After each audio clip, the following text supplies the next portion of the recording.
मोदी का विजय मंत्र। 5 राज्यों के लिए चुनावी रणनीति, सेवा से मिलेगी सत्ता। 5 राज्यों में होने वाले विधानसभा चुनाव को ध्यान में रखते हुए दिल्ली में बीजेपी कार्यकारिणी की बैठक हुई और प्रधानमंत्री मोदी ने चुनावी राज्यों के लिए जीत का मंत्र दे दिया। बैठक में प्रधानमंत्री मोदी ने एक बार फिर परिवारवाद पर बड़ा प्रहार किया, सेवा, संकल्प और समर्पण का संदेश दिया। उन्होंने कहा कि भारतीय जनता पार्टी के कार्यकर्ताओं को सामान्य आदमी के मन के विश्वास का सेतु बनना चाहिए, become a bridge of faith for common man. BJP कार्यकारिणी की बैठक में चुनावी राज्यों को लेकर रणनीतिक चर्चा हुई। 5 राज्यों के मुख्यमंत्रियों ने चुनावी समीक्षा पेश की। जनता से जुड़ी योजनाओं का ब्यौरा दिया गया। उपचुनावों के नतीजों पर भी बात हुई।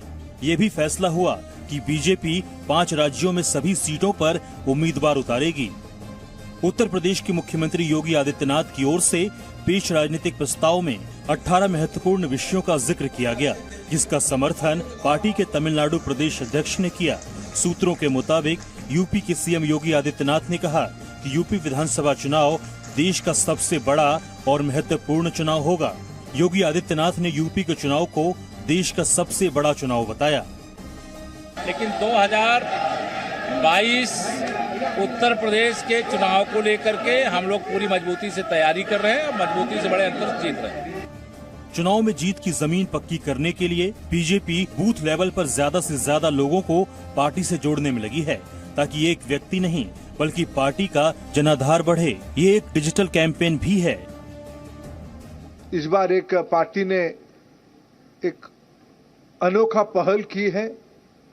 सारे पार्टिसिपेंट की डिजिटल रजिस्ट्रेशन हुई है। विपक्ष के सवालों के बीच हुई बीजेपी राष्ट्रीय कार्यकारिणी की बैठक में देश के मौजूदा हालात और आर्थिक मोर्चों पर भी चर्चा हुई। जानकारी के मुताबिक बैठक में महंगाई और तेल की कीमतों पर भी चर्चा हुई। हिमाचल प्रदेश के सीएम जयराम ठाकुर ने दावा किया कि उपचुनाव में हार के बावजूद बीजेपी एक बार फिर जीत हासिल करेगी। जीती थी और इससे पहले जो भी उपचुनाव हुए हैं उसमें इस प्रकार की स्थिति आती रही है। कोई पहली बात हिमाचल प्रदेश के लिए नहीं है कि हम भी कांग्रेस के समय में हम जीतते रहे हैं और इस बार जैसा इस उपचुनाव में भी कहीं कोई कमी रही होगी, हम आत्मविवेचन करते हुए इन कमी को दूर करने का। बीजेपी ने देश में चल रहे वैक्सीनेशन अभियान पर सवाल उठाने वाले विपक्ष पर हमला बोला और कहा इस काम की पूरी दुनिया में तारीफ हो रही है।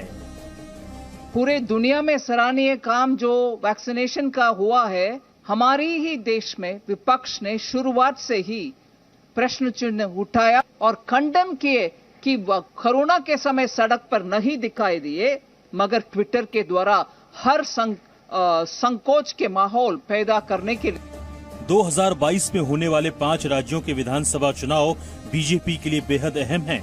एक तरफ बीजेपी की साख और सत्ता दांव पर है, तो दूसरी तरफ इन्हीं चुनावों में विजय हासिल कर बीजेपी 2024 के लोकसभा चुनाव के लिए नई ऊर्जा हासिल करेगी। प्रधानमंत्री मोदी दुनिया भर में लोकप्रिय नेता साबित हो रहे हैं। अब बारी है चुनावी जमीन पर जनता से आशीर्वाद हासिल करने की।